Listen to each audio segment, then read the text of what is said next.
إن الحمد لله نحمده ونستعينه ونستغفره ونعوذ بالله من شرور أنفسنا ومن سيئات أعمالنا من يهده الله فلا مضل له ومن يضلل فلا هادي له وأشهد أن لا إله إلا الله وحده لا شريك له وأشهد أن محمدا عبده ورسوله يا أيها الذين آمنوا اتقوا الله حق تقاته ولا تموتن إلا وأنتم مسلمون يا أيها الناس اتقوا ربكم الذي خلقكم من نفس واحدة وخلق منها زوجها وبث منهما رجالا كثيرا ونساء واتقوا الله الذي تساءلون به والأرحام إن الله كان عليكم رقيبا يا أيها الذين آمنوا اتقوا الله وقولوا قولا سديدا يصلح لكم أعمالكم ويغفر لكم ذنوبكم ومن يطع الله ورسوله فقد فاز فوزا عظيما أما بعد وإن خير الكلام كلام الله وخير الهدي هدي محمد صلى الله عليه وسلم وإن شر الأمور محدثاتها وكل محدثة بدعة وكل بدعة ضلالة وكل ضلالة في النار أما بعد. Donc on va continuer avec la troisième partie de l'explication du Cheikh Salih Al-Fawzan au sujet de Ahammiyatut Tawhid, l'importance du Tawhid. Et le Cheikh donc il a fait cette longue conférence remplie d'explications et de clarifications au sujet de cette base de l'islam qui est le Tawhid. Et donc il dit Al-Mursaluna kulluhum yad'una ila la ilaha illallah khatimuhum wa imamuhum wa afdaluhum Muhammadun sallallahu alayhi wa sallam صدقهم ودعا إلى التوحيد بل جاء بالحق وصدق المرسلين الذين من قبله لأنهم كلهم دعوا إلى التوحيد وإلى عبادة الله وحده لا شريك له لو كان يكفي أن يقر الناس بأن الله هو الخالق الرازق لما قال لهم قولوا لا إله إلا الله ولو كان معنى لا إله إلا الله هو الإقرار بالخالق الرازق لما قال لهم قولوا لا إله إلا الله لأنهم يقولون ذلك فدل على أن هذا غير هذا وأنه لا بد من إفراد الله تعالى بالعبادة. قال تعالى يا أيها الناس اعبدوا ربكم الذي خلقكم والذين من قبلكم لعلكم تتقون لأنهم يقرون بأنه هو الذي خلقهم. وقال أيضا فلا تجعلوا لله أندادا وأنتم تعلمون لا تجعلوا لله شركاء في العبادة وأنتم تعلمون أنه لا خالق ولا رازق إلا الله سبحانه وتعالى. Donc le cheikh explique que tous les messagers ont tous appelé à la ilaha illallah, tous les messagers d'Allah. Et le meilleur d'entre eux, et le dernier d'entre eux, et le chef d'entre eux, le prophète Muhammad sallallahu alayhi wa sallam, lui aussi, il a appelé à la ilaha illallah, et il a cru en les messagers qui sont venus avant lui. Il a confirmé ce que les autres messagers avant lui ont enseigné. Et il a appelé donc au Tawhid, et il est venu avec la vérité, et il a cru en les autres messagers qui sont venus avant lui. Et il a cru au fait qu'ils ont tous appelé au Tawhid et à l'adoration d'Allah subhanahu wa ta'ala, lui seul, sans associé et sans partenaire. Et s'il était suffisant pour quelqu'un de dire qu'il n'y a pas d'autre créateur, pas d'autre qui donne la subsistance excepté Allah, alors il ne leur aurait pas dit de dire la ilaha illallah. Si la signification de la ilaha illallah c'était uniquement de croire qu'il est le seul créateur et le seul qui donne la subsistance, il ne leur aurait pas dit dites la ilaha illallah, c'est-à-dire dites rien ne mérite d'être adoré excepté Allah, parce qu'il disait déjà que le seul créateur c'était Allah, comme on l'a expliqué dans les cours précédents. Donc ça c'est la preuve, ça c'est la preuve que la ilaha illallah signifie autre chose que de dire que Allah est le seul créateur et le seul à donner la subsistance et ainsi de suite. Donc la ilaha illallah, si on le comprend réellement, il faut comprendre qu'il n'y a rien qui mérite d'être adoré excepté Allah subhanahu wa ta'ala, et il mentionne le verset dans Surat Al-Baqarah, le verset 21 et 22, dans lequel Allah subhanahu wa ta'ala il s'adresse aux hommes en général et il dit ô vous les hommes, adorez votre Seigneur, adorez votre Rabb, celui qui vous a créé et qui a créé ceux qui ont vécu avant vous pour que vous puissiez atteindre le taqwa, pour que vous puissiez avoir la crainte d'Allah subhanahu wa ta'ala. Parce que ils croyaient déjà en le fait qu'il était leur créateur, que Allah subhanahu wa ta'ala est leur créateur. Donc ils ont déjà accepté ça. Maintenant, Allah subhanahu wa ta'ala leur dit à la fin de ce verset, فَلَا تَجْعَلُوا لِلَّهِ أَنْدَادًا وَأَنْتُمْ تَعْلَمُونَ. Donc si vous êtes d'accord que Allah est votre créateur et qu'il a créé vous ainsi que ceux qui vous ont précédés, alors dans ce cas-là, pourquoi vous lui donnez des égaux dans l'adoration? Et pourquoi vous lui donnez des semblables dans l'adoration alors que vous savez? C'est-à-dire vous savez que c'est lui seul le créateur, c'est lui seul le pourvoyeur, c'est lui seul qui fait vivre et qui fait mourir et qui a tout créé. Donc si vous savez ça, comment vous pouvez lui donner des égaux dans l'adoration par la suite? فَلَا تَجْعَلُوا لِلَّهِ شُرَكَاءَ فِي الْعِبَادَةِ. Donc ne donnez pas à Allah subhanahu wa ta'ala des partenaires dans l'adoration alors que vous savez que personne ne crée et personne ne donne la subsistance excepté Allah subhanahu wa ta'ala, et que vous acceptez le fait que vos idoles et ceux que vous adorez en dehors d'Allah ne peuvent pas créer, ne peuvent pas donner le risque, et que vous avez besoin d'Allah subhanahu wa ta'ala. Donc Allah subhanahu wa ta'ala il a mentionné ça comme preuve contre eux, c'est-à-dire que Allah subhanahu wa ta'ala il utilise contre les mushrikins l'argument du rububiyyah, l'argument du tawhid al-rububiyyah pour les appeler au tawhid dans l'adoration, pour les appeler au tawhid al-uluhiyyah ou bien tawhid al-ibadah. Du fait qu'ils acceptent déjà tawhid al-rububiyyah, c'est un argument contre eux pour les appeler au tawhid de l'adoration. Donc le cheikh il dit احتج الله عليهم بما أقروا به على ما جحدوا من توحيد الألوهية. فتوحيد الألوهية هو مناط السعادة، لا بد من تحقيقه ولا بد من الدعوة إليه ولا بد من بيانه للناس. فالذي يقول لا إله إلا الله بلسانه ولكنه يعبد القبور ويعبد الأشجار ويعبد الأحجار يتقرب إلى الأولياء والصالحين والجن والملائكة بشيء من العبادات، هذا مشرك كافر بالله سبحانه وتعالى، يجب أن يدعى إلى التوحيد، فإن أقر به وإلا قتل. قال تعالى وقاتلوا حتى لا تكون فتنة ويكون الدين كله لله، فإن انتهوا فإن الله بما يعملون بصير. فإن انتهوا فإن الله بما يعملون بصير، وإن تولوا فاعلموا أن الله مولاكم نعم المولى ونعم النصير. قاتلوهم حتى لا تكون فتنة يعني شرك، حتى لا تكون فتنة يعني حتى لا يكون شرك ويكون الدين كله لله، كله لا يكون فيه شيء، لا يكون فيه شيء للقبر ولا للصنم ولا للولي ولا للملك ولا للجن ولا للإنس، يكون الدين كله الدين الذي هو العبادة، الصلاة، الصيام، الدعاء، الخوف، الرجاء، النذر، الرغبة، الرهبة، الذبح وغير ذلك يكون كله وليس بعضه لله، كله لله. أما إنسان يقسم الدين بين الله وبين غيره فهذا مشرك. الذي يقسم الدين بين الله والقبر وبين الله والولي هذا مشرك بالله جل وعلا وكافر بالله.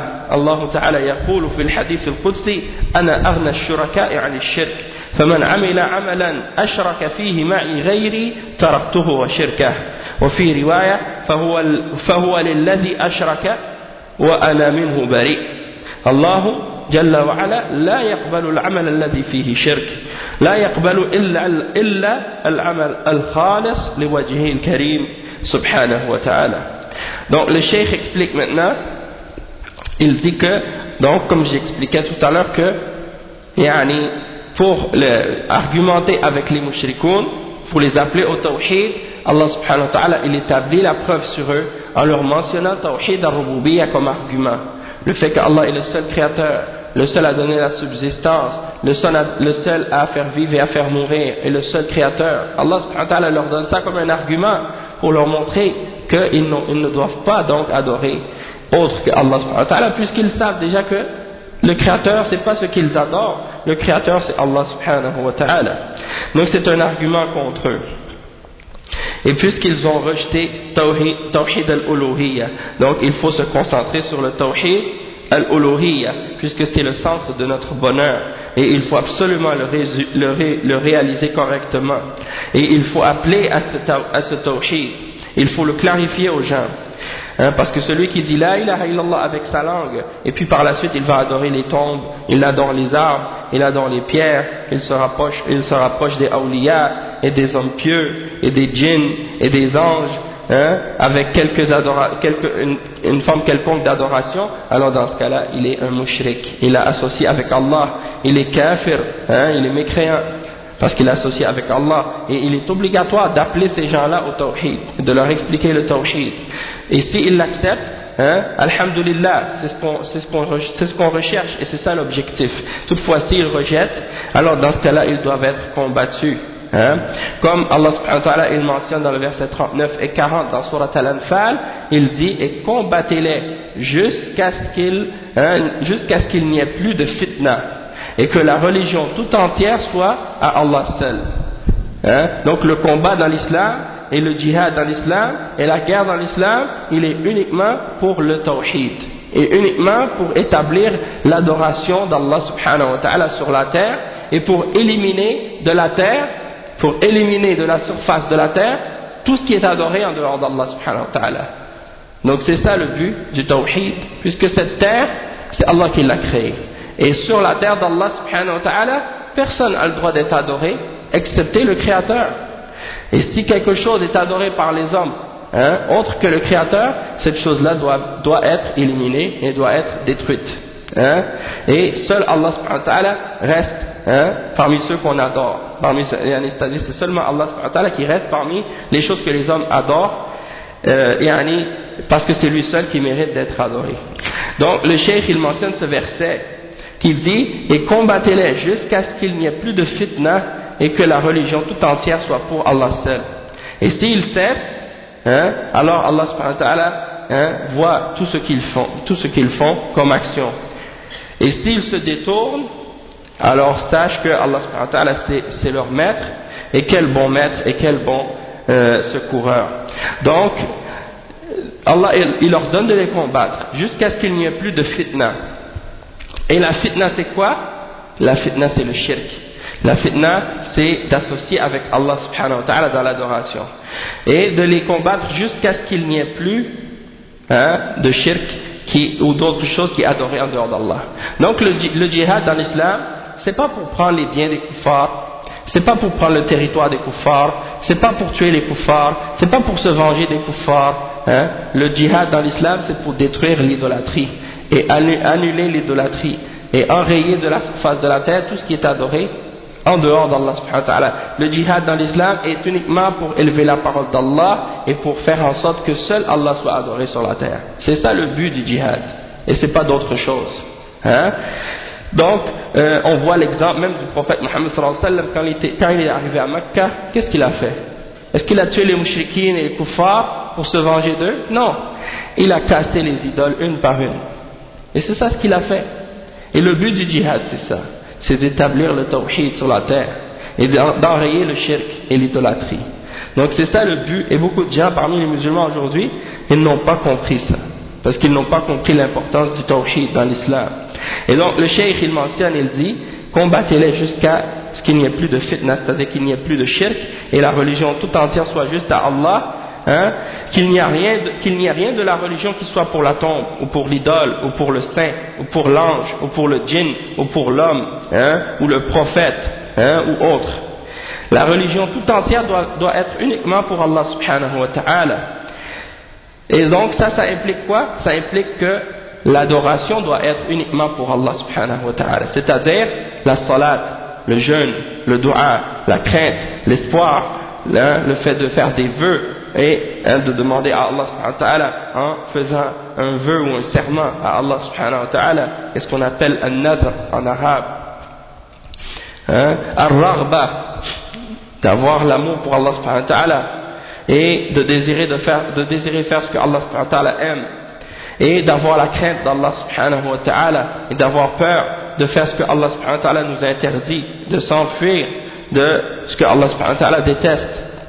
al-zabh, c'est-à-dire de faire des sacrifices, et de sacrifier des animaux pour Allah subhanahu wa ta'ala, si quelqu'un le fait pour autre que Allah, c'est du shirk.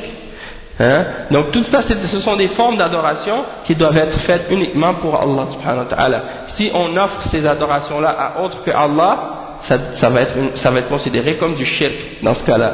C'est-à-dire si quelqu'un craint quelque chose autre que Allah, espère en autre chose que Allah, met sa confiance en autre chose que Allah, fait des du'a à autre que Allah, fait la salat à autre que Allah, fait des jeûnes pour autre que Allah, sacrifie pour autre que Allah, tout ça, ça devient du shirk. Donc Allah subhanahu wa ta'ala, il veut que toutes ces adorations-là soient pour lui seul, et que ce ne soit pas juste une partie de cette adoration-là qui soit pour lui. Il veut qu'elle soit tout entière pour lui seul. وَيَكُونَ الدِّينُ كُلُّهُ لِلَّهِ, et non pas بَعْضُهُ لِلَّهِ. Donc c'est pas une partie qui doit être à Allah seulement, mais toute l'adoration entière doit être pour Allah seul. Donc si un homme divise son adoration et il en donne une partie à Allah et il en donne une autre partie à autre que à Allah subhanahu wa ta'ala, alors dans ce cas-là c'est un mushrik. Dans ce cas-là c'est un mushrik. C'est pas suffisant de juste dire j'adore Allah, il faut que tu adores seulement Allah. C'est ça la différence. S'il partage son adoration entre Allah et quelqu'un d'autre ou quelque chose d'autre, alors dans ce cas-là il est kafir. Et Allah subhanahu wa ta'ala il mentionne dans le hadith Qudsi, il dit Ana aghna shuraka'i 'ani shirk. Parmi tout ce que les gens adorent, Allah subhanahu wa ta'ala il n'a pas besoin de partenaires, il n'a pas besoin d'associés avec lesquels les gens adorent. Il est unique et c'est lui seul qui mérite d'être adoré. Donc si quelqu'un adore quelque chose avec lui, Allah subhanahu wa ta'ala il ne l'accepte pas son adoration. Si quelqu'un associe quelque chose avec Allah subhanahu wa ta'ala dans son adoration, Allah subhanahu wa ta'ala il rejette cette adoration là, parce que Allah subhanahu wa ta'ala il veut que cette adoration là soit seulement pour lui, soit uniquement pour lui. Si dans l'adoration que tu fais il y a une part qui est pour Allah, une part qui est pour autre que Allah, et tu lui donnes un partenaire à Allah dans cette action là, comme par exemple quelqu'un qui fait la prière, ou il fait le jeûne, ou il fait quelque chose qui a rapport avec la religion, et il le fait en même temps parce qu'il veut les éloges des hommes, il veut que les gens le remarquent, il veut que les gens le complimentent. Eh bien ça c'est ce qu'on appelle al-riya, et c'est ce qu'on appelle également al-shirk al-khafi, le shirk qui est caché, ou al-shirk al-asghar, le petit shirk. Et donc celui qui fait une adoration par exemple et il attend que les gens le remarquent ou le regardent ou le félicitent ou le complimentent ou lui fassent des éloges, alors ça veut dire que son adoration elle n'est pas pour Allah subhanahu wa ta'ala, ou même si elle est pour Allah mais elle est en même temps pour autre que Allah, donc Allah il ne l'accepte pas. Si quelqu'un par exemple il donne sadaqa, mais il donne sadaqa pour que les gens voient qu'il est généreux, il n'a pas de récompense pour ça, parce qu'il a eu du riya dans son action. Ou bien par exemple il récite le Coran pour que les gens complimentent sa récitation, il n'a pas de récompense pour ça. Ou bien si il parle de religion et il veut que les gens disent Masha'Allah, il a du ilm, alors il n'a pas de récompense pour ça. Ou bien il fait le djihad fi sabilillah, il veut que les gens disent qu'il est courageux, qu'il est fort, il n'a pas de récompense pour ça. Donc ton action, si elle n'est pas sincère pour Allah, ton action ne sera pas acceptée d'Allah subhanahu wa ta'ala. Donc si tu fais une action, puis dans cette action-là tu associes d'autres choses avec Allah subhanahu wa ta'ala, ça rentre dans le shirk, et c'est une forme de shirk mineur, et ça annule la validité de ton œuvre.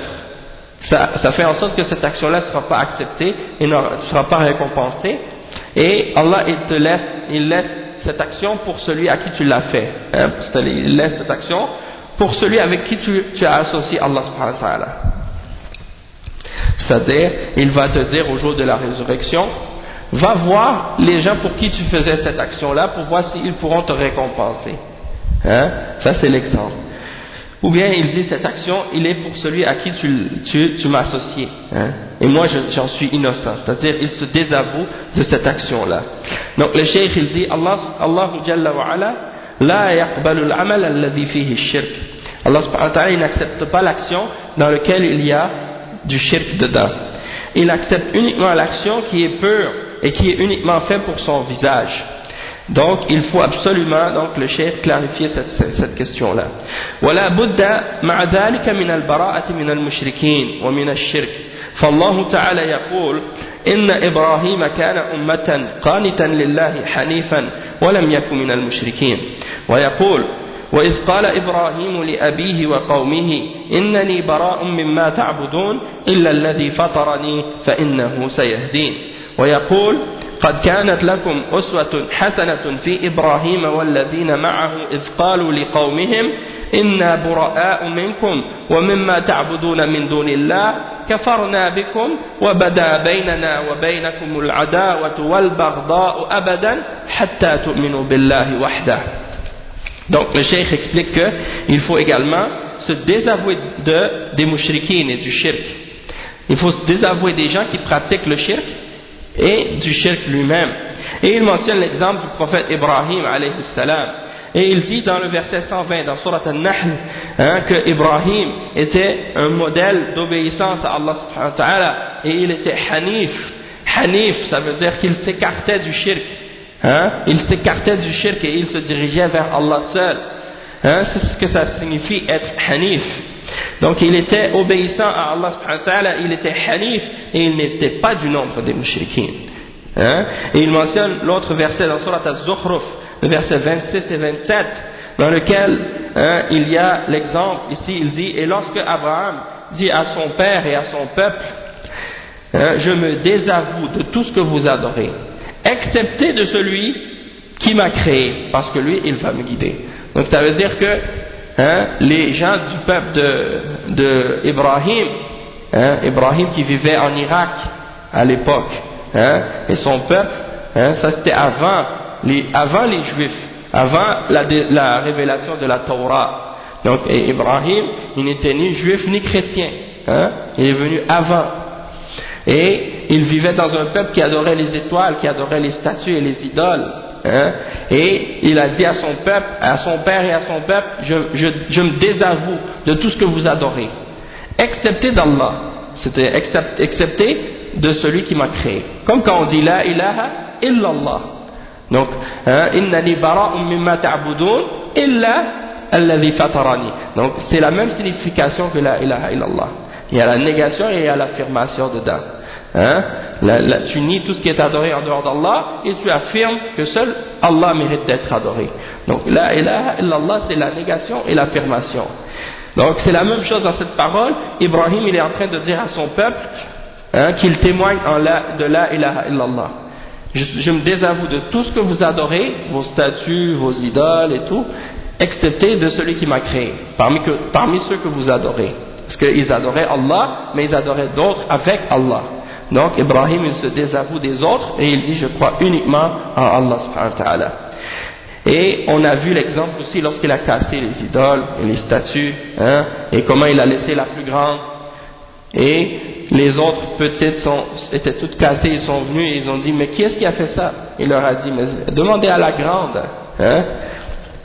Donc ça, c'est pour leur faire comprendre que c'est illogique d'adorer d'autres avec Allah subhanahu wa ta'ala, c'est pas acceptable. Et certains aujourd'hui, Allah al-Musta'an, parmi les ignorants et parmi les égarés aussi, Allah al-Musta'an, quand ils parlent du tawhid et qu'ils parlent de l'exemple d'Ibrahim, ils donnent des exemples aujourd'hui pour essayer de réinterpréter le tawhid.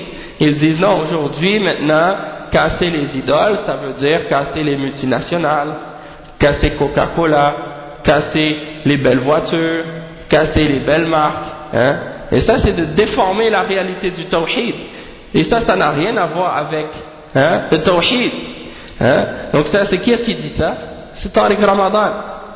Tariq Ramadan, quand il explique le tawhid, et quand il explique l'exemple d'Ibrahim, et quand il parle du shirk, il parle que le shirk c'est quoi? C'est porter des belles marques, avoir une belle voiture, ou bien d'acheter des grandes multinationales ou des choses de ce genre. Est-ce que ça c'est du shirk? Est-ce que si quelqu'un boit Coca-Cola, ça y est, il devient mushrik? A'udhu billah. Donc il met dans le shirk, il fait rentrer dans le shirk ce qui n'a rien à voir avec le shirk, et qui n'est même pas un péché. Et ça rentre dans les mubahat, d'avoir une belle voiture, tant que tu l'achètes avec de l'argent halal, hein, et que tu as les moyens de l'acheter, tu l'achètes, ça rentre dans qu'est-ce qui est moubah, hein. Et de même que de boire Coca-Cola ou bien de porter des beaux vêtements, tant que ce sont des vêtements qui sont halal et que c'est achetés avec de l'argent halal, il n'y a rien de mal là-dedans. Mais lui, il fait rentrer ça dans le shirk, hein. Et quand c'est le temps de parler du vrai shirk, il n'en mentionne pas un mot. Et il ne mentionne même pas le fait que, par exemple, dans son pays d'origine, en Égypte, les gens font des pèlerinages par millions à des tombes et à des morts à chaque année. Il n'a jamais dit un mot là-dessus, hein.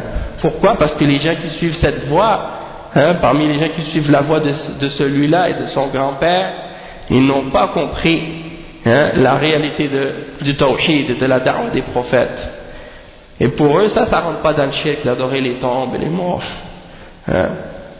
Donc là, il ne faut pas s'étonner par la suite de voir ces gens-là qui mélangent la religion et qui disent n'importe quoi. On voit l'exemple ici par la suite du verset 4 dans Surat Al-Mumtahana, dans lequel Allah subhanahu wa ta'ala dit, il y a un bon exemple, hein, لقد كان لكم أسوة حسنة في إبراهيم والذين معه إذ قالوا لقومهم إنا براء منكم ومما تعبدون من دون الله كفرنا بكم وبدا بيننا وبينكم العداوة والبغضاء أبدا حتى تؤمنوا بالله وحده. Donc ici dans ce verset, on voit l'exemple d'Ibrahim. Allah subhanahu wa ta'ala dit, il y a un bon exemple pour vous dans l'exemple d'Ibrahim et de ceux qui étaient avec eux, enfin, c'est-à-dire de ceux qui étaient avec lui parmi les croyants, lorsqu'ils ont dit à leur peuple, nous nous désavouons de vous, c'est-à-dire on n'a rien à voir avec vous et ce que vous adorez en dehors d'Allah. Nous vous renions, hein? Et entre vous et nous vient de commencer une animosité et une haine qui va durer jusqu'à ce que vous croyiez en Allah lui seul. Jusqu'à ce que vous croyiez en Allah lui seul. Donc du moment qu'il y a du shirk, du moment qu'il y a des gens qui adorent d'autres avec Allah, même si ce sont des gens qui sont de notre propre peuple, eh bien on doit suivre l'exemple d'Ibrahim que Allah subhanahu wa ta'ala nous donne dans ce verset, et c'est-à-dire de se désavouer d'eux et de ceux qu'ils adorent en dehors d'Allah, et de faire comprendre que c'est là-dessus qu'on doit établir notre amour et notre haine. Al-wala wal-bara, d'aimer pour Allah et de détester pour Allah subhanahu wa ta'ala. Donc le cheikh il dit هذا هو الدين هذه ملة إبراهيم التي أمرنا باتباعها. Et ça c'est la religion d'Allah, et c'est cette voie-là qu'on a été ordonné de suivre, la religion d'Abraham, hein? Contrairement à ceux aujourd'hui qui sont en train de dire qu'ils suivent les trois religions ibrahimiques, hein? C'est-à-dire ils disent que les trois religions sont les religions de descendance d'Abraham, le christianisme, le judaïsme et l'islam, et ils prétendent que ces trois religions-là sont bonnes. Alors que toutes ces deux autres religions-là, le judaïsme et le christianisme, elles ont opposé la religion d'Abraham dans les fondements de l'enseignement d'Ibrahim alayhi salam, c'est-à-dire d'établir le tawhid et de rejeter ce qui est adoré en dehors d'Allah subhanahu wa ta'ala. Donc la religion d'Ibrahim, c'est l'islam. La religion d'Ibrahim, c'est le tawhid. Et c'est al-wala wal-bara ala al-tawhid wa ala al-aqida, que tu te bases sur ça. Et non pas qu'est-ce que ces gens-là font, hein? Et c'est pour ça qu'Allah subhanahu wa ta'ala il mentionne dans plein de versets à propos d'Ibrahim, ma kana Ibrahim yahudiyan wala nasraniyan walakin kana hanifan muslima wa lam yakun min al-mushrikin wa ma kana min al-mushrikin. Qu'est-ce qu'il dit ici?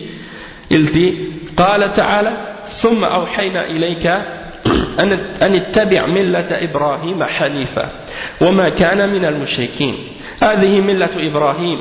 ملة إبراهيم عليه الصلاة والسلام هي إفراد الله تعالى بالعبادة وترك عبادة ما سواه والبراءة منها ومن أهلها. هذه ملة إبراهيم عليه الصلاة والسلام التي لا ينجو أحد باتباعها ولا يدخل أحد الجنة إلا باتباعها.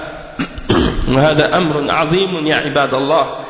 أمر العقيدة وأمر التوحيد أمر عظيم، يجب أن يدعى الناس كلهم إلى التوحيد. الكفار يدعون إلى التوحيد، الكفار الأصليون من اليهود والنصارى والوثنيون يدعون إلى التوحيد، وكذلك المرتدون من المسلمين الذين قالوا لا إله إلا الله ودخلوا في الإسلام ثم نكسوا على أعقابهم وصاروا يدعون القبور، هؤلاء نحكم عليهم بالردة وندعوهم إلى التوحيد والرجوع إلى الدين من جديد، فإن تابوا وإلا قتلوا، كما قال تعالى: فإذا انسلخ الأشهر الحرم فاقتلوا المشركين حيث وجدتموهم وخذوهم واحصروهم واقعدوا لهم كل مرصد، فإن تابوا وأقاموا الصلاة وأتوا الزكاة فخلوا سبيلهم إن الله غفور رحيم. وفي الآية الأخرى قال: فإن تابوا وأقاموا الصلاة وأتوا الزكاة فإخوانكم في الدين. لا بد منه، هذا لا بد منه. المشرك الأصلي والكافر الأصلي يدعون للدخول في الإسلام، والمرتد من المسلمين يدعى إلى التوبة وتصحيح الدين الذي أخل به بعقيدته، ويدعى إلى إخلاص العبادة والتوبة من عبادة القبور والتوبة من التقرب إلى الأولياء والصالحين، ويؤمر بتحقيق معنى لا إله إلا الله التي ينطق بها ويتكلم بها. وكذلك المسلم الموحد الذي يصدر منه شرك أيضا يبين له التوحيد الصحيح لئلا يغلط، ويبين له التوحيد الصحيح وتشرح له العقيدة وتبين له خصوصا أولاد المسلمين وخصوصا عوام المسلمين وخصوصا طلبة العلم المبتدئين الذين لم يتمكنوا، يبين لهم معنى التوحيد الصحيح، معنى العقيدة الصحيحة. وكذلك العلماء الضلال أيضا يدعون إلى تصحيح علمهم وعقيدتهم. اليهود كانوا علماء ولكنهم كانوا علماء سوء، والرسول صلى الله عليه وسلم قال لمعاذ: إنك تأتي قوما من أهل الكتاب فهم علماء، وليكن أول ما تدعوهم إليه شهادة أن لا إله إلا الله. انظروا، أهل علم أهل دين يدعون إلى شهادة أن لا إله إلا الله لأنهم تركوها وهم يدعون أنهم على دين، فالانتساب إلى الدين لا يكفي. الله تعالى يقول: قاتلوا الذين لا يؤمنون بالله ولا باليوم الآخر ولا يحرمون ما حرم الله ورسوله ولا يدينون دين الحق من الذين أوتوا الكتاب حتى يعطوا الجزية عن يد وهم صاغرون. فالعالم إذا انحرف فإنه يدعى إلى التوحيد ولو كان عالما، فإن استجاب وإلا فإنه يقتل إن كان فردا، أما إن كانوا جماعة فهم يقاتلون حتى يكون الدين كله لله عز وجل. هذه عقيدة التوحيد. فالتوحيد إذن هو إفراد الله سبحانه وتعالى بالعبادة وترك عبادة ما سواه. يوضح هذا للناس ويوضح معنى العبادة. Donc le cheikh explique, il dit donc que ça c'est la religion d'Allah, c'est une chose très grande, très importante, ô toi serviteur d'Allah. La question de l'aqida et la question du tawhid c'est très important, il faut appeler tous les gens au tawhid, même les kuffars il faut les appeler au tawhid. Les kuffars al-asliyoun, qui sont les kuffars al-asliyoun?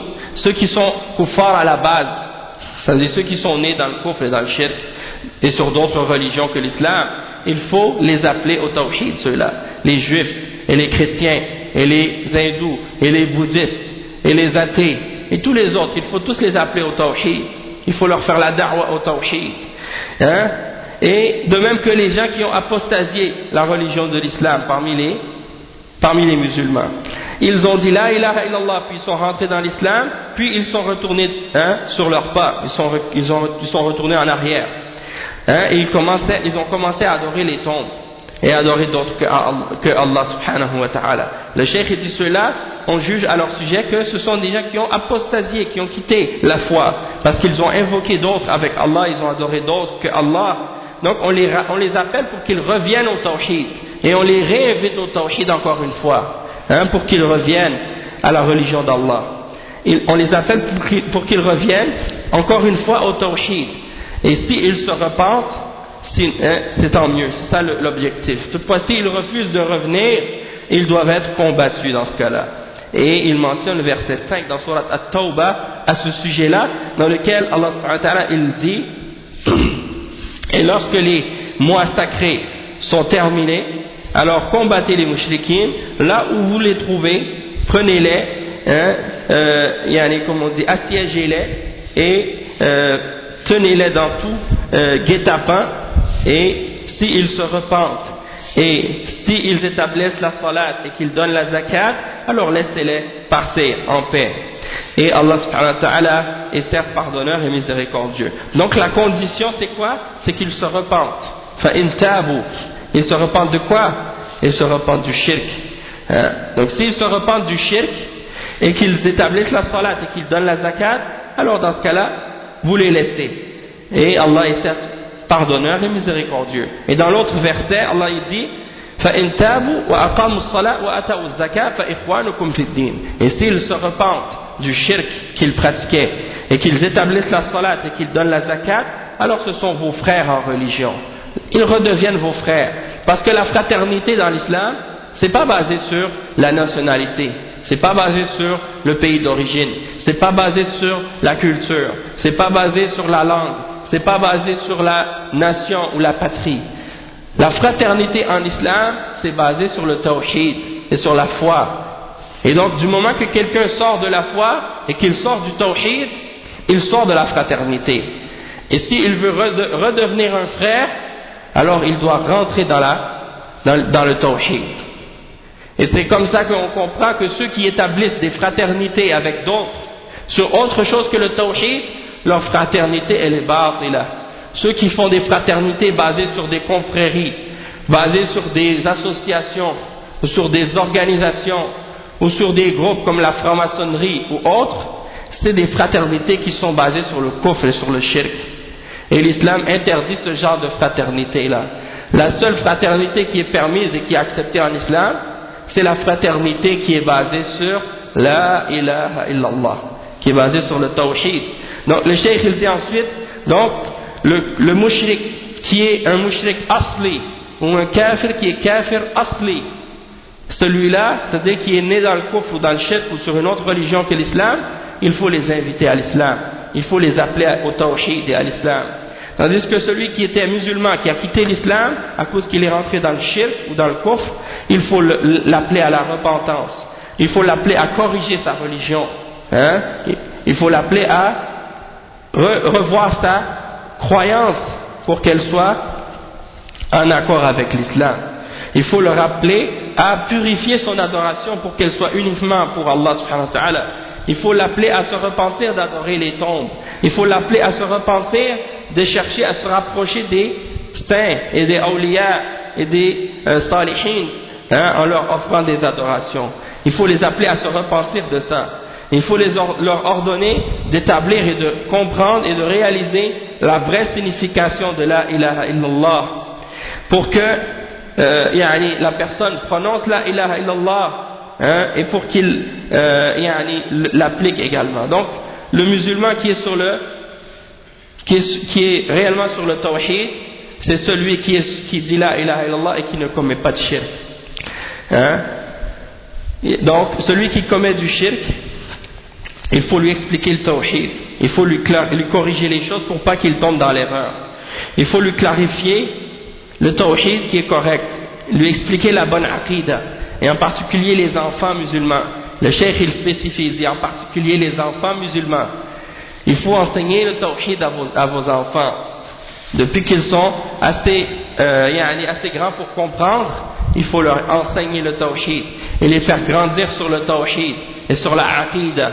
Il faut concentrer beaucoup d'efforts sur le fait d'enseigner aux enfants la aqida de l'islam, pour qu'ils sachent la distinction entre le tawhid et le shirk, entre le kufr et l'iman, pour que lorsqu'ils vont aller dans des écoles, surtout que ici beaucoup de musulmans envoient leurs enfants dans des écoles des kuffars, eh bien à l'école des kuffars c'est certain qu'on ne va pas leur enseigner le tawhid, et au contraire on va essayer de leur détruire leur aqidah.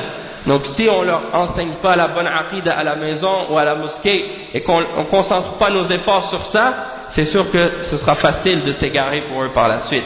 Donc il faut enseigner le tawhid à nos enfants en premier, et aux musulmans, le commun d'entre les musulmans, leur expliquer le tawhid, et également les débutants dans la quête de la science, les étudiants qui sont nouveaux ou qui débutent, qui commencent à étudier, qui n'ont pas encore qui sont pas encore établis dans leur science. Donc il faut leur expliquer la signification du tawhid correctement, et la signification de la bonne aqidah. De même que les ulama de l'égarement, parmi les ulama qui ont des fausses compréhensions de l'islam, il faut les appeler eux aussi à corriger leur science, à corriger leur aqidah, et à revenir à la bonne compréhension de l'islam. Regardez, le cheikh il dit, regardez les juifs, ils étaient des savants, ils connaissaient la Torah, ils connaissaient la religion à leur époque, et malgré ça, lorsque on leur a envoyé Mu'adh ibn Jabal au Yémen, la première chose que le messager d'Allah sallallahu alayhi wa sallam a dit, il a dit, tu t'en vas vers des gens du livre, ce sont des ulama, ce sont des savants, alors que la première chose à laquelle tu les invites soit le témoignage de la ilaha illallah. Regardez, malgré que ce sont des hommes de science, malgré que ce sont des savants parmi les juifs, il faut les appeler quand même à témoigner de la ilaha illallah, parce qu'ils ont abandonné la ilaha illallah. Ils appellent, ils prétendent suivre la religion, ils prétendent appartenir à la religion, mais ça c'est pas suffisant, tant que c'est pas quelque chose de concret et de réel. Et le cheikh il mentionne le verset 29 dans Surat At-Tawbah, dans lequel Allah subhanahu wa ta'ala il dit, et combattez ceux qui ne croient pas en Allah et au jour dernier, et qui n'interdisent pas ce que Allah et son messager ont interdit, et qui ne pratiquent pas comme religion la religion de la vérité parmi les gens qui ont reçu le livre, jusqu'à ce qu'ils donnent la jizya, c'est-à-dire qu'ils donnent la taxe lorsqu'ils ont refusé d'accepter l'islam. On leur offre de payer la jizya, après leur avoir fait la da'wa, ça c'est lorsque les musulmans envoient les armées vers les mushrikines et les kuffars, et donc ils leur demandent d'accepter l'islam. S'ils leur expliquent l'islam et que les gens refusent d'accepter l'islam, ensuite ils sont ordonnés de payer la jizya. Et là ils sont permis par la suite de pratiquer leur fausse religion et de rester sur leur fausse religion. Et ils doivent payer cette jizya alors qu'ils se sont humiliés eux-mêmes et qu'ils l'ont donné de leurs propres mains. Le cheikh il dit fal'alim idhan haraf, donc le savant s'il est dévié, il faut le rappeler au tawhid, même si c'est un savant, parce que même les savants peuvent s'égarer. Et il y en a des gens qui disent un tel c'est un alim et il a dit telle ou telle chose. Oui, mais même certains savants ils peuvent s'égarer. Donc il faut, même les savants qui se sont égarés et qui n'ont pas compris le tawhid, il faut les rappeler au tawhid, même si c'est un savant. Et s'ils répondent alhamdulillah, sinon il faut qu'ils soient, le cheikh il dit, s'ils sont des individus, ils doivent être jugés et exécutés par la suite s'ils appellent au shirk. Mais sinon, ça bien entendu c'est dans un pays musulman, devant un tribunal musulman, devant des juges musulmans, et ils vont être jugés et appelés à leur repentance, et s'ils refusent par la suite, la peine pour ça c'est qu'ils seront exécutés. Toutefois, si c'est un groupe, alors ils doivent être combattus. Et jusqu'à ce que la religion soit entièrement à Allah subhanahu wa ta'ala, c'est-à-dire la aqidah du tawhid soit établie. Et donc le tawhid c'est quoi? C'est de rendre notre adoration uniquement pour Allah et d'unifier Allah subhanahu wa ta'ala par notre adoration et d'abandonner tout ce qui est adoré en dehors d'Allah subhanahu wa ta'ala. Ça il faut le clarifier pour les hommes et expliquer la signification de l'adoration. Donc maintenant le cheikh il commence à expliquer l'adoration, qu'est-ce que c'est? Il dit فالعبادة اسم جامع لكل ما يحبه الله ويرضاه من الأعمال والأقوال الظاهرة والباطنة. العبادة اسم جامع. لكل ما يحبه الله ويرضاه من الأعمال والأقوال الظاهرة والباطنة. Donc on répète encore une fois pour qu'on le mémorise Inch'Allah. Le Cheikh dit فالعبادة اسم جامع لكل ما يحبه الله ويرضاه من الأعمال والأقوال الظاهرة والباطنة. Ça c'est la définition de l'adoration en islam. Qu'est-ce que ça veut dire? Ça veut dire l'adoration, c'est un nom qui regroupe tout ce que Allah aime et tout ce qu'il agrée parmi les actions et les paroles, qu'elles soient apparentes ou intérieures. Qu'elles soient apparentes, c'est-à-dire qu'on fait avec le corps ou qu'on prononce avec la langue extérieurement, ou qu'elles soient intérieures, c'est-à-dire les actions qu'on fait, les actes du cœur et l'intention et ainsi de suite. Donc ça c'est la définition globale et générale de l'adoration. Et le cheikh il dit al-ibada قد تكون في القلب مثل الخوف والخشية والرجاء والرغبة والرهبة والتوكل والإنابة والإخلاص. هذه كلها من أعمال القلوب، من أعمال القلب، وعبادة قلبية وتكون على اللسان مثل ذكر الله سبحانه وتعالى من التسبيح والتهليل والتكبير والتحميد. وهذه عبادة باللسان يتحرك بها اللسان، وعبادة على الجوارح مثل الصلاة والصوم والحج والجهاد في سبيل الله وإخراج الزكاة وصلة الأرحام والأمر بالمعروف والنهي عن المنكر إلى آخره. كل هذه عبادة. Donc le cheikh il dit que l'adoration ça peut être avec le cœur, et ça c'est la base de l'adoration, elle est dans le cœur. Si quelqu'un n'a pas les bases de l'adoration dans son cœur, le reste de ce qu'il fait ou de ce qu'il dit, ça n'a pas de valeur.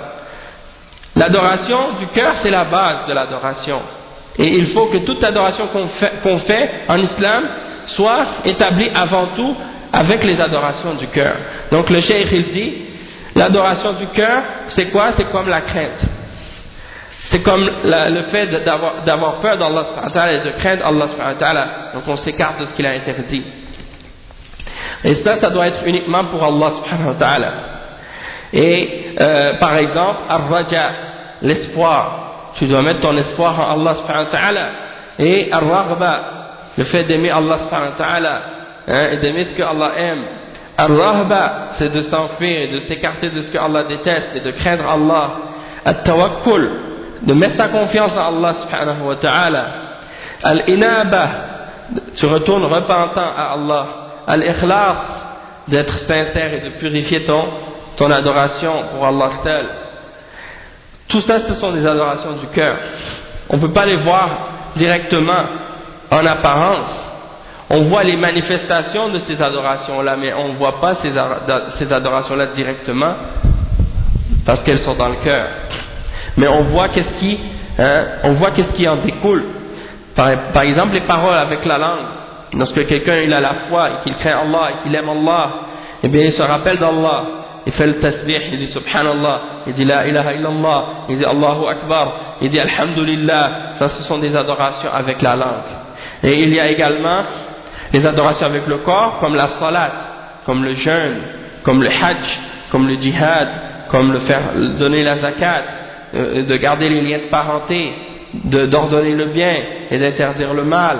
Toutes ces adorations-là sont des adorations avec le corps. Donc il faut respecter ces différents degrés d'adoration. فالعبادة كل ما شرعه الله من الأقوال والأعمال الظاهرة والباطنة كلها عبادة لله عز وجل وكلها يجب أن تخلص لله عز وجل لا يكون فيها شائبة الشرك. قال تعالى قل إنما أنا بشر مثلكم يوحى إلي أنما إلهكم إله واحد فمن كان يرجو لقاء ربه فليعمل عملا صالحا ولا يشرك بعبادة ربه أحدا.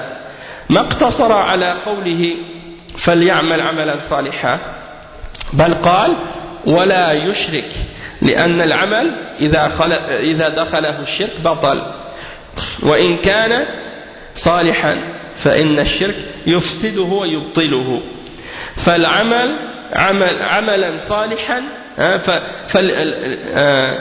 يقول تعالى فليعمل عملا صالحا ولا يشرك بعبادة ربه أحدا والعمل لا يقبل إلا بشرطين الشرط الأول الإخلاص لله والشرط الثاني المتابعة للرسول صلى الله عليه وسلم. Donc le cheikh il explique que donc l'adoration c'est de suivre ce que Allah a légiféré dans les paroles et les actions qui sont apparentes et intérieures. Tout ça, ce sont les adorations d'Allah et c'est obligatoire de les faire pour qu'elles soient purement pour Allah seul et qu'on n'associe rien avec Allah dedans et qu'il n'y ait aucune forme de shirk dedans, comme Allah il le dit dans le verset 110 dans Surat Al-Kahf.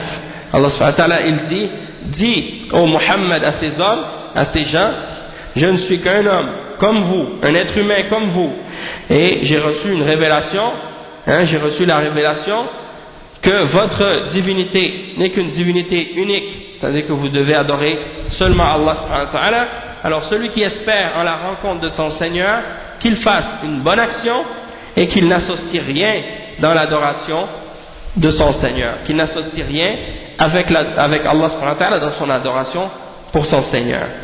Et Allah subhanahu wa ta'ala n'a pas dit seulement qu'il fasse une bonne action, il a dit et qu'il ne fasse pas de shirk, wala yushrik. Parce que la bonne action, s'il y a du shirk dedans, elle est vaine, elle n'a pas de valeur. Et si, donc pour qu'elle soit une bonne action, ton action, il faut qu'elle soit exempte de shirk. Parce que le shirk vient annuler ton action. فَلْيَعْمَلْ عَمَلًا صَالِحًا, qu'il fasse une bonne action et qu'il n'associe rien dans l'adoration de son Seigneur. Et le cheikh dit que ton action, pour qu'elle soit bonne, elle doit respecter deux conditions. La première condition, qu'elle soit faite avec ikhlas, avec Allah. Et ça implique qu'il n'y a pas de shirk dedans. Et deuxième condition, qu'elle soit en accord avec la sunna du messager sallallahu alayhi wa sallam. وهذا جاء في قوله تعالى قولوا لن يدخل الجنة إلا من كان هودا أو نصارى وقالوا لن يدخل الجنة إلا من كان هودا أو نصارى تلك أمانيهم قل هاتوا برهانكم إن كنتم صادقين بلى من أسلم وجهه لله وهو محسن لا يدخل الجنة إلا بهذين الشرطين من أسلم وجهه لله وهو محسن هذا الذي يدخل الجنة من عداه لا يدخل الجنة فقوله بلى من أسلم وجهه لله هذا الإخلاص في العمل بحيث لا يكون فيه شرك وهذا لا أكبر ولا شرك أكبر ولا شرك أصغر وقوله وهو محسن هذا الشرط الثاني. Donc le cheikh explique que la première condition et la deuxième condition d'avoir ikhlas et de suivre le messager sallallahu alayhi wa sallam. Et ça on les retrouve dans les versets 111 et 112 dans le Coran, dans Surat Al-Baqarah. Allah subhanahu wa ta'ala il mentionne que les juifs et les chrétiens ont dit que personne ne va rentrer dans le paradis excepté s'il est juif ou chrétien. Le cheikh il mentionne donc ce verset là comme preuve. Il dit les juifs et les chrétiens ont dit ça. Si tu veux rentrer au paradis, il faut que tu sois juif ou chrétien. Ça c'est qu'est-ce qu'ils souhaitent, ça c'est ce qu'ils désirent. Et Allah subhanahu wa ta'ala dit au Muhammad à ces gens-là, donnez vos preuves, ramenez vos preuves si vous êtes véridiques. On ne peut pas juste prétendre des choses comme ça, il faut ramener des preuves. Et le cheikh il mentionne ensuite la suite du verset, il dit certes, celui qui a soumis son visage à Allah subhanahu wa ta'ala tout en étant muhsin, tout en étant bienfaisant, et le cheikh il mentionne l'explication de ça. Il dit, ce n'est pas la condition que tu sois juif ou chrétien qui va te faire rentrer au paradis. La vraie condition qui va te faire rentrer au paradis, c'est quoi? C'est que tu fais, comme Allah subhanahu wa ta'ala le mentionne, aslamta wajhaka lillah wa anta muhsin. Tu as soumis ton visage à Allah tout en étant muhsin. Et donc, le cheikh il explique que ça c'est la condition pour entrer au paradis. Et tous ceux qui ne sont pas dans cette condition-là, ils ne rentrent pas au paradis. C'est-à-dire tu as soumis ton visage à Allah subhanahu wa ta'ala, c'est-à-dire tu t'es soumis à Allah, mais uniquement à lui, avec ikhlas dans tes actions, avec sincérité. بحيث لا يكون فيه شرك, il n'y aura pas de shirk dans tes actions, ni petit ni grand. Il n'y a pas de petit shirk, il n'y a pas de grand shirk. Ça veut dire que tu as soumis ton visage à Allah subhanahu wa ta'ala. Et la deuxième condition, c'est de suivre l'exemple du messager, c'est-à-dire d'être un muhsin. D'être un muhsin, ça veut dire de suivre l'exemple du messager sallallahu alayhi wa sallam. والإحسان معناه متابعة الرسول صلى الله عليه وسلم. فكل عمل لا يتوفر فيها أو فيه هذان الشرطان الإخلاص لله والمتابعة للرسول صلى الله عليه وسلم فإنه يكون باطلا. فالعمل إذا كان فيه شرك فهو مردود، وإذا كان العمل فيه بدعة فهو مردود أيضا، لقوله صلى الله عليه وسلم: من عمل عملا ليس عليه أمرنا فهو رد. وفي رواية: من أحدث في أمرنا هذا ما ليس منه فهو رد. فمهما حسنت حسنت نية الإنسان أو حسنت نية الإنسان أو حسنت نية الإنسان وقصده إذا كان يعمل عملا لم يشرعه الرسول صلى الله عليه وسلم فهو بدعة وهو مردود عليه لا يقبل منه شيء. من عمل عملا ليس عليه أمرنا فهو رد. هذا هو معنى شهادة أن لا إله إلا الله وشهادة أن محمدا رسول الله. معنى شهادة أن لا إله إلا الله الإخلاص لله في الأعمال الصالحة. ومعنى شهادة أن لا إله إلا الله متابعته صلى الله عليه وسلم والاقتداء به وترك ما نهى عنه وتصديقه. هذا هو أهم معنى لشهادة أن محمدا رسول الله. أما الذي يقول أشهد أن محمدا رسول الله ولكنه لا يتبعه ولا يعمل بشريعته بل يعمل بالبدع والمحدثات فهذا لا تصح منه شهادة أن محمدا رسول الله. فالذي يقول أشهد أن لا إله إلا الله وهو مشرك لا تصح له شهادة أن لا إله إلا الله، فلا بد من الإخلاص، وهذا معنى شهادة أن لا إله إلا الله. ولا بد من المتابعة للرسول صلى الله عليه وسلم، وهذا معنى شهادة أن محمدا رسول الله. فإذا كنت تشهد أنه رسول الله ولكنك تحدث بدعا أو تقتدي بالمبتدعة والمخرفين فمعناه أنك اتخذت المبتدعة والمخرفين رسلا، تركت الرسول صلى الله عليه وسلم، لأن المشرع هو الرسول صلى الله عليه وسلم.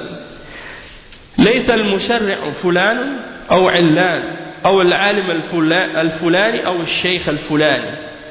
Donc le cheikh explique ensuite, il dit al-ihsan, ça signifie que tu suis l'exemple du messager sallallahu alayhi wa sallam.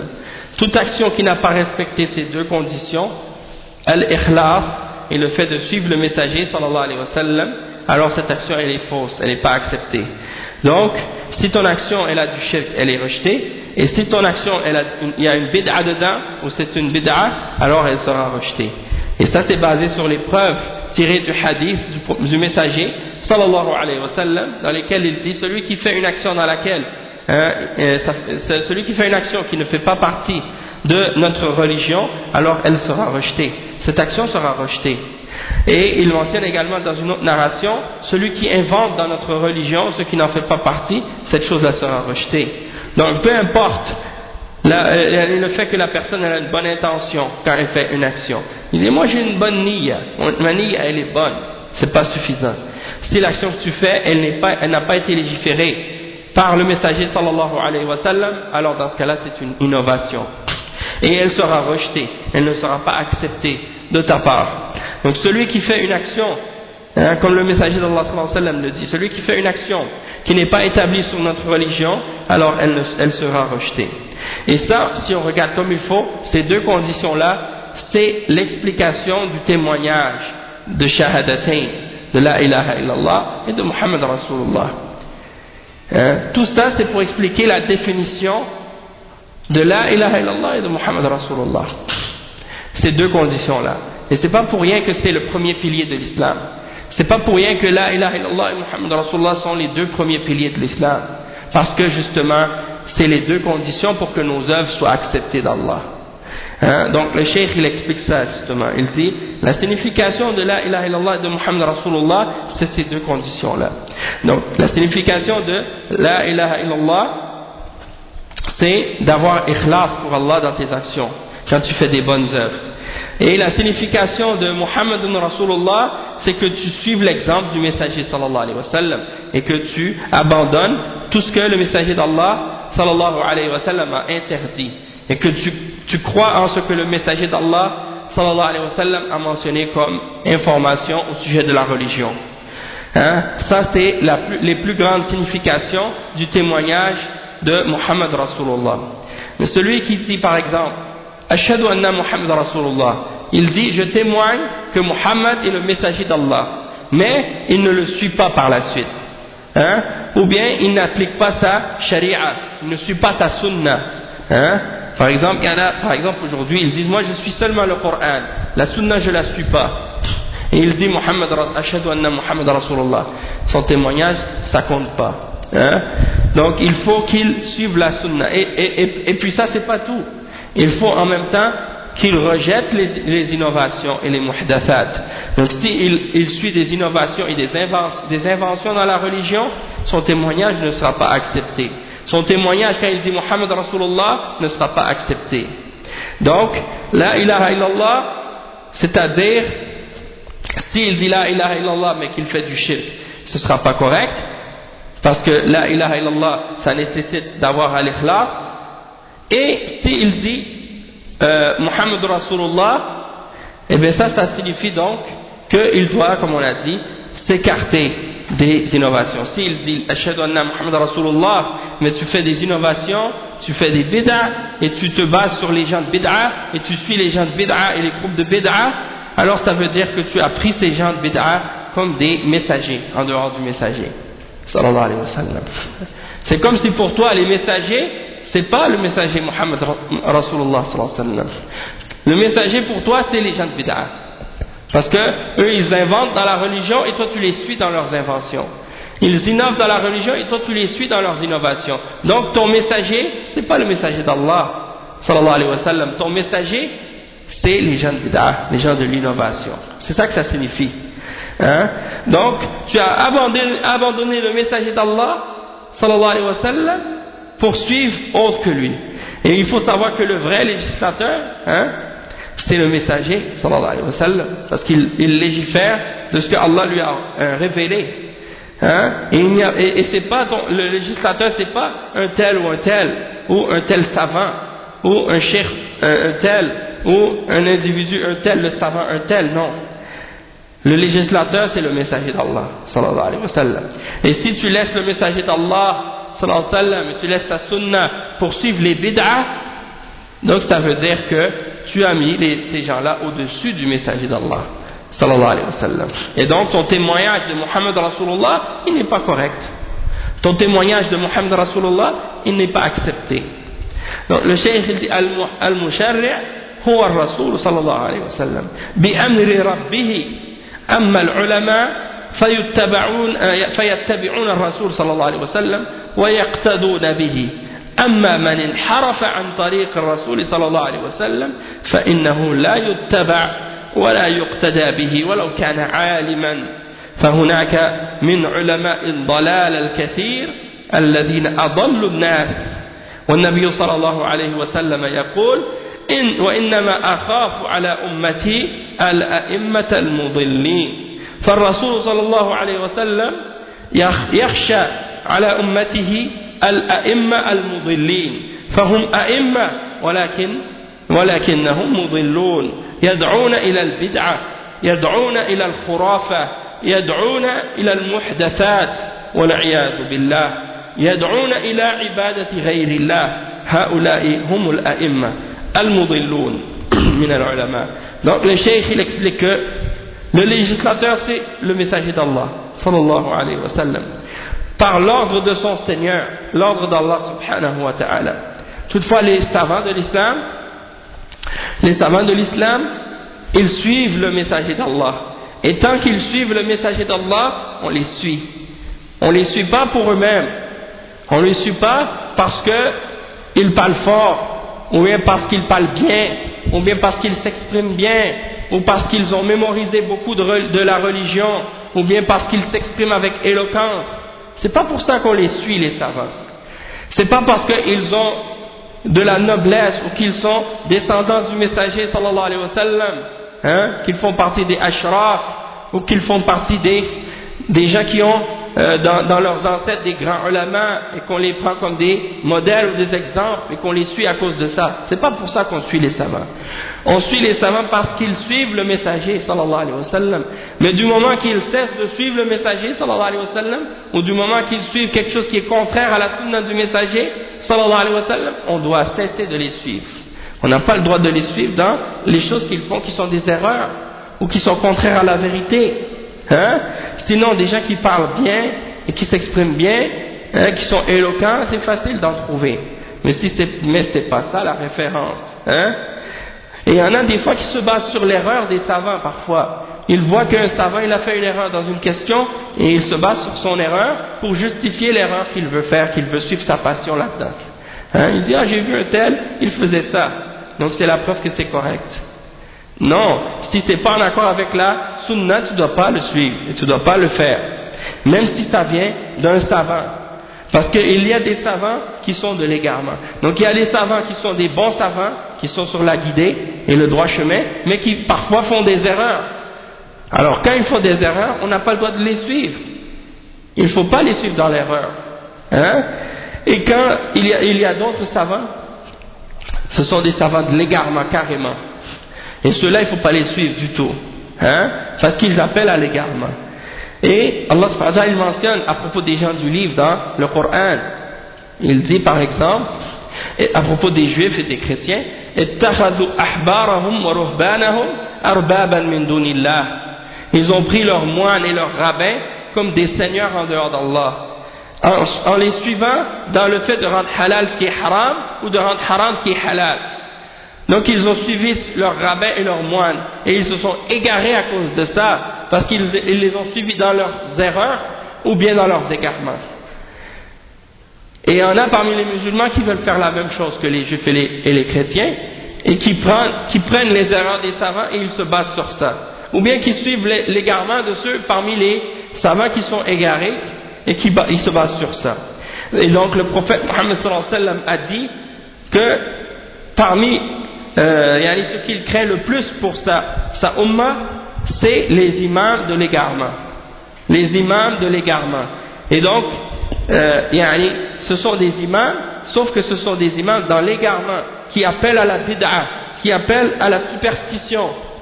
Il y a des gens, par exemple, parmi les musulmans, ils suivent uniquement celui qui parle bien. S'il y a quelqu'un qui vient ici qui va parler du tawhid et de la sunna et qui sait bien parler, ils vont le suivre. Puis si demain il y a un autre qui vient et qui parle de bid'a et qui parle de shirk ou des égarements, s'il parle très bien, il a une personnalité forte, alors ils le suivent. Ils ne regardent pas qu'est-ce que la personne dit, ils regardent la personne elle-même, qui elle est, et ils se basent sur qui elle est pour juger est-ce que c'est vrai ou est-ce que c'est faux. Et ça, c'est des gens qui n'ont pas connu la vérité pour ce qu'elle est elle-même.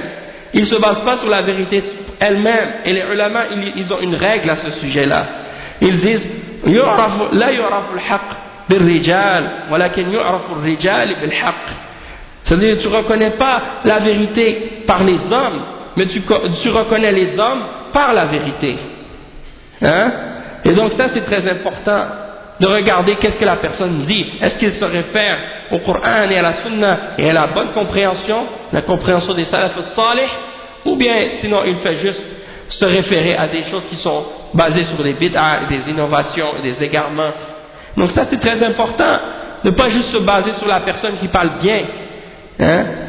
Wallah, il y a des gens, ils ont 1000 fois plus de science que certains d'entre nous. Ils ont mémorisé le Coran au complet, et Sahih al-Bukhari, Muslim, et ils ont des doctorats en sciences islamiques, Et ils vont te faire des discours, ils n'ont même pas besoin de livres, ils n'ont même pas besoin de feuilles.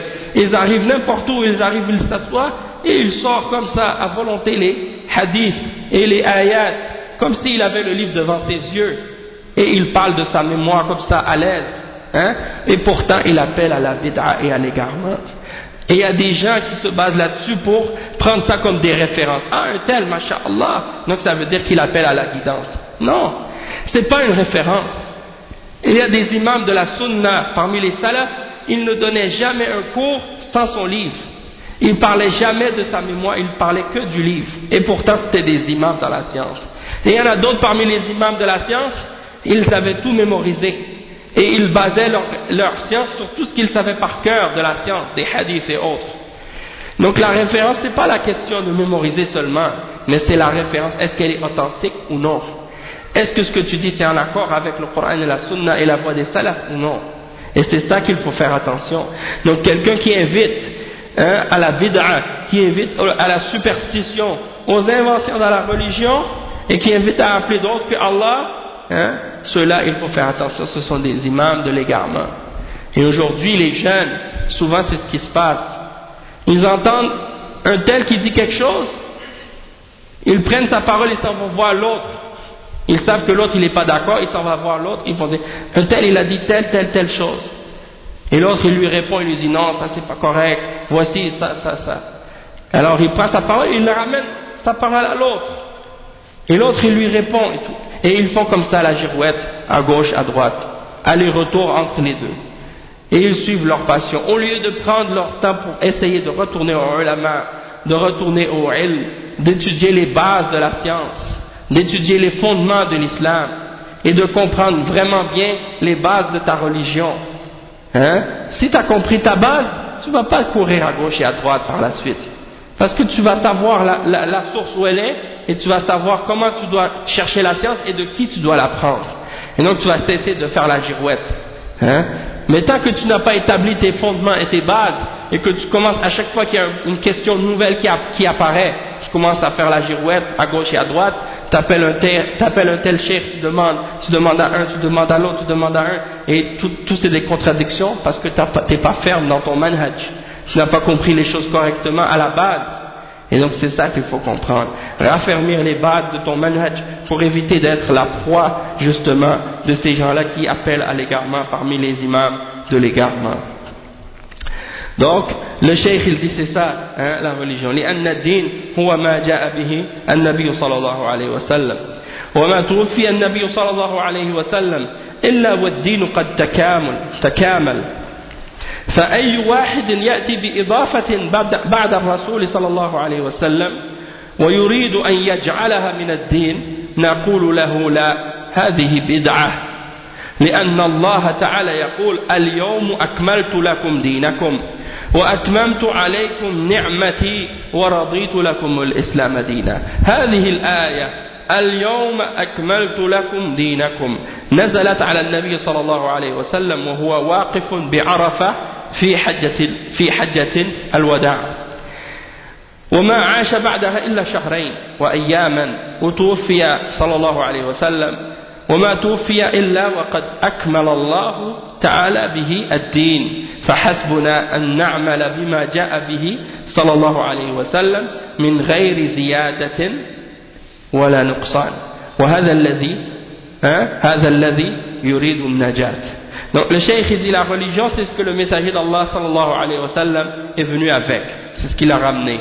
Et lorsque le messager d'Allah sallallahu alayhi wa sallam est décédé, eh bien la religion elle avait déjà été complète, il n'y avait rien à rajouter. Donc toute personne qui vient rajouter quelque chose après la mort du messager sallallahu alayhi wa sallam et il veut que cette chose-là fasse partie de la religion, on dit à cette personne-là non. On dit à cette personne-là non, ça c'est une bid'a, c'est une innovation. Parce que Allah subhanahu wa ta'ala il dit dans le verset 3 dans Surat Al-Ma'idah, aujourd'hui j'ai complété pour vous votre religion et j'ai parachevé sur vous mon bienfait et j'ai agréé pour vous l'islam comme religion. Donc la religion elle est complète maintenant. Si quelqu'un il te vient avec le Mawlid Nabawi, il te vient avec les azkar, des turq soufiyya, et les hadra qu'ils font dans leur mosquée, Allahul Musta'an, tu les vois par exemple quand ils font une hadra, je ne sais pas si vous êtes au courant de qu'est-ce que c'est, ils pensent que quand ils font, ils célèbrent par exemple le Mawlid ou quelque chose comme ça, et ils pensent que le messager d'Allah sallallahu alayhi wa sallam vient en personne, se présente parmi eux, et ils se mettent en rond avec des tambours, et ils commencent à danser ensemble, sauter en rond, et ils commencent à se faire aller la tête en haut, en bas,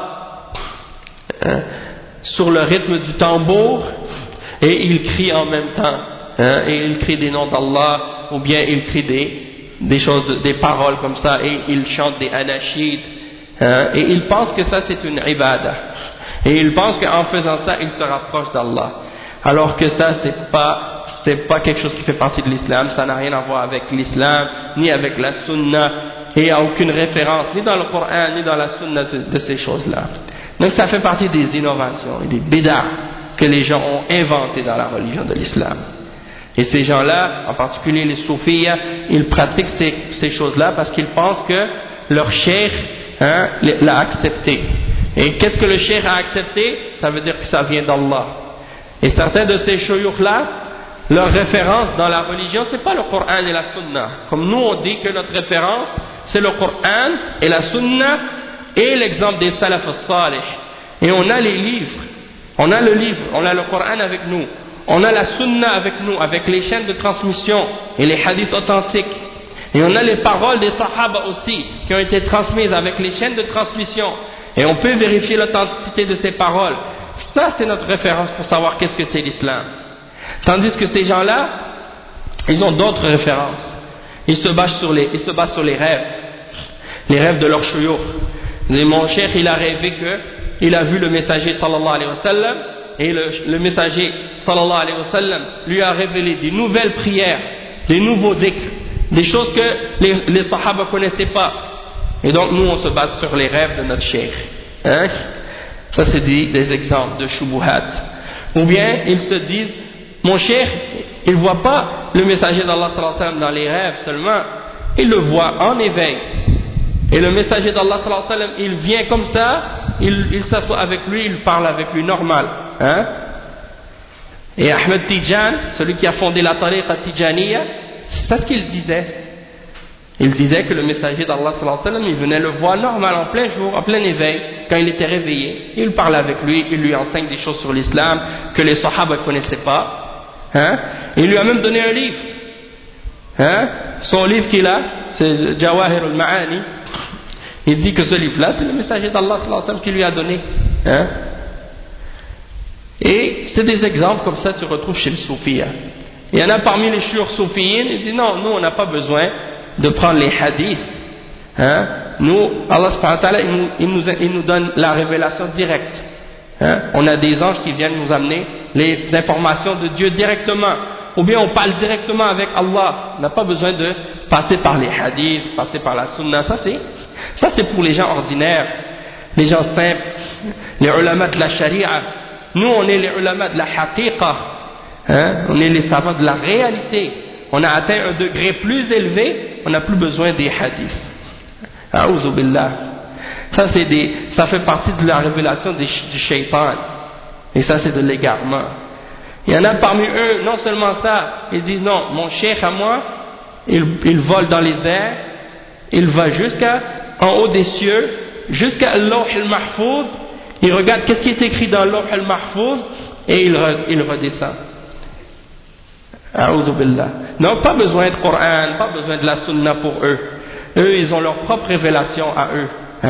Et il leur reste juste une chose à dire, il leur reste seulement de dire, je suis un messager, je suis un rasoul, je suis un nabi. Mais ils n'ont pas osé de dire ça, alors ils disent on est des awliya. Et il y en a parmi eux qui ont dit même, je suis le khatim al-awliya, je suis le sceau des awliya, le sceau des wali, le dernier des wali. Comme le messager d'Allah, Muhammad sallallahu alayhi wa sallam, est khatim al-anbiya, lui il ne peut pas dire qu'il est un nabi, alors il dit khatim al-awliya, le sceau des saints, le dernier des saints. Et ils prétendent par la suite que le wali, il est plus grand que le nabi. Donc ça y est, c'est élevé au-dessus des prophètes. Hein? Tout ça, c'est des exemples de shubuhat, comment les shayatin ont égaré les soufis. Et c'est pour ça qu'aujourd'hui, tu les vois qui pratiquent ces choses-là. Et ça, c'est des choses qui sont écrites dans leurs livres, et c'est des choses qu'ils racontent juste aux gens qui connaissent bien, mais aux petits nouveaux, les initiés qui viennent de prendre la bay'a au cheikh soufi, qui vient de rentrer dans la tariqa, il ne lui dit pas ça. Il le laisse entrer dans la tariqa jusqu'à ce qu'il ait complètement lavé son cerveau, là, qu'il est devenu complètement un esclave du cheikh. Là, il commence à lui dire les exemples de shayatin et les faussetés et les mensonges.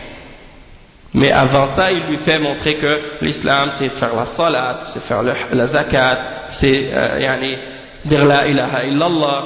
Après, il lui ramène de faire le dhikr. Au lieu de dire la ilaha illallah, il dit la ilaha, la ilaha, la ilaha.